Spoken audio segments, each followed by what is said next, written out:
Hey there YouTube, it's JP Dunphy, your BMW genius here at BMW 4 Washington.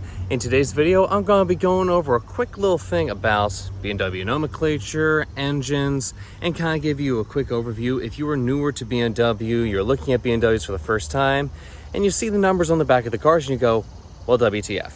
So, with that in mind, let's get started. With every single BMW, they all come with either a model and an engine designation. That's usually done in a three-part thing. So for instance, a BMW 330i. What that tells you is that the first one is a 3 Series. The second two tell you the engine, 30. That's our turbo 4-cylinder. That's not the lowest possible turbo 4-cylinder, since there are more different power outputs for similar to the same kind of engine and different tuning.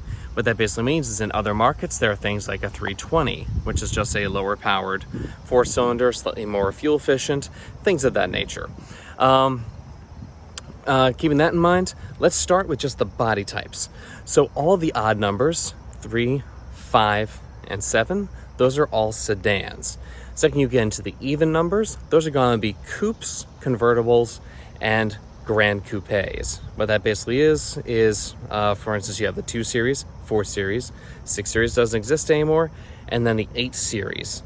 So what those are a more coupe style of the other one before it. So for instance, the 4 is a 2-door coupe convertible, and very soon a grand coupe, which I'll go over in a second, style version of the 3 Series. Now, the difference between a sedan and a grand coupe is they keep the kind of coupe styling shape to it, but what they tend to have is if you look closely, the normal sedans have framed windows, the grand coupes have unframed windows. What that basically means is there's no piece of metal around the window frame, it's just simply glass. With that in mind, you move up to our SUVs. So you have everything, you have X1 through X7. Again, similar thing. X1, X3, X5, and X7, all the odd numbers are going to be your more utilitarian versions of it. So they're going to have a more boxy shape, have more cargo space, and rear passenger headroom. Second, you get into the even numbers, the X2, X4, and X6. Those are coupe stylings. Again, what that does is it means that the entire side of the window is going to be a little bit shorter, lowering the roofline and giving you a more sloped back to have more of a coupe styling while keeping 4 doors. Again, what that impacts, it's more of a visual impact, and it impacts how the rear passengers are. Now, as your car gets bigger, obviously rear passenger inclusion is not going to be as extreme. With that in mind, let's go over the engines. So, what you have in the rest of your cars, so you have, for instance, again, the BMW 3, you have a 30, a 40, a 50, and a 60. What those mean, the 30s are 4 cylinders. Oh, you also have a 28, sorry, can't forget those. What those are 4 cylinders. The 28 and 30 are both turbo 4 cylinders with different power outputs. Basically, the difference between them is going to be either 228 horsepower or 255 horsepower. I apologize, I just touched my thing and it's a little bit dirty. Doop, doop. There we go, that's better. 228 horsepower or 255 horsepower. Then you move up to a 40, which is going to be a turbo inline 6. There are 2 different versions of that, which I'll go over a little bit later on. But typically it's going to be either 335 horsepower or 382. I'll go over the difference between that in just a moment. When you move up to the 50, that's going to be your twin turbo V8s. And the 60 is the twin turbo V12, at this point found only in the 7 Series.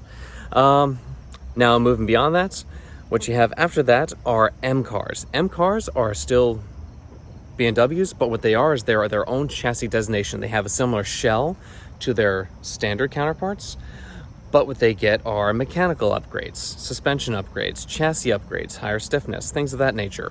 Basically taking them to a new level. So for instance, in the current generation, which is our G chassis, is our current generation of chassis technology, you have your G20, which is the normal 3 Series, but then you have the G80, which is the M3. What that basically means is, even though it's based on the 3 Series, it is its own separate platform. Hopefully that makes sense. The other thing you get are you move from BMW's B Series, which is our modular engines. So all the B Series engines are what's called modular. Each cylinder is 500 cc's. So therefore, if you have 3 cylinders, 3 500 cc cylinders, that leaves you with 1.5 liter turbo 3.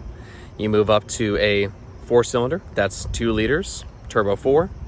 You move up to, so that's moving from, say, the B38 to the B48.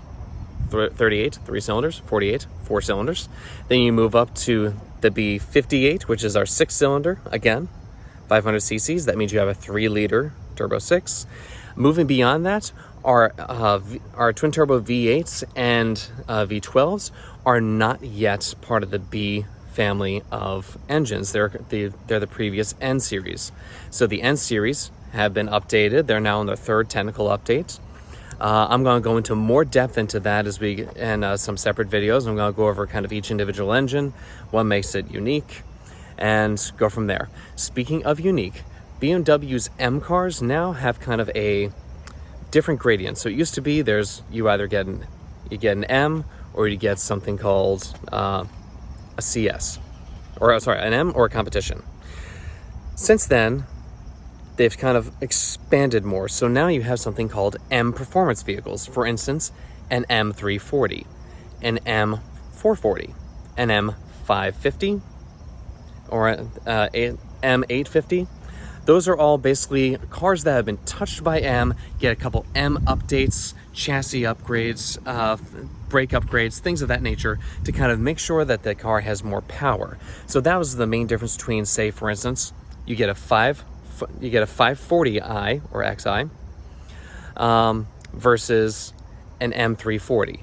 The difference between those being the fact that one is an M performance engine making 382 horsepower, the other one is a non-M performance engine version of the same engine giving you only 335 horsepower. Similar architecture, different outputs. So that's where you get with those. If you ever see an M in front of it, if you see just a normal M1, or sorry, well, M1 doesn't exist anymore, M3. Wait for that to go by. You get an M3, an M5, M8. Those are specifically M chassis. Their engines are not going to be part of the B or N series. They have their own engine called an S series engine. Those S series engines are basically based on race technology, almost directly from the race cars that BMW makes. Obviously slight tunes here and there, but for the most part, you'll be able to look at the two side by side and see the direct lineage between their actual race cars and the S series that you find on the streets. Now, going a little bit deeper into that, what I was trying to talk about with the M cars is now they've kind of expanded their entire lineup. So starting from the very start, you have your M Performance, which is sort of like M Light. Then you have your M car. Then you have your M Competition car. Next step up from that is your CS. And then if they bring it to the US, the GTS is kind of like pinnacle of it. For instance, right now, there is BMW does sell an M5 CS. Previous, they sold an M2 CS. And what those are kind of like the highest possible road legal versions of those cars. Hopefully, again, this isn't going into super detail. I will expand this little tutorial into separate videos. I'll make a small link right up here so you can find more of those going forward. And I'm going to do deeper dives into each of them, kind of people that really want to know about the technical know-how within the cars, engines, and all that. I'll go into that. Otherwise, thank you for joining me on this quick tutorial if you are new to BMW and BMW Nomenclature. Have a great one. Also, if you like, comment, share, and subscribe, all the typical things that we ask of you. Again, we greatly appreciate you, everything you do. Without you, there is no channel, and without you, we don't know what to do next. So this particular series that I'm starting up is for some of the more technical nerds out there that asked for a deeper dive into the cars and their engines. So that's what I'm doing here. Thanks so much. Have a great rest of your day.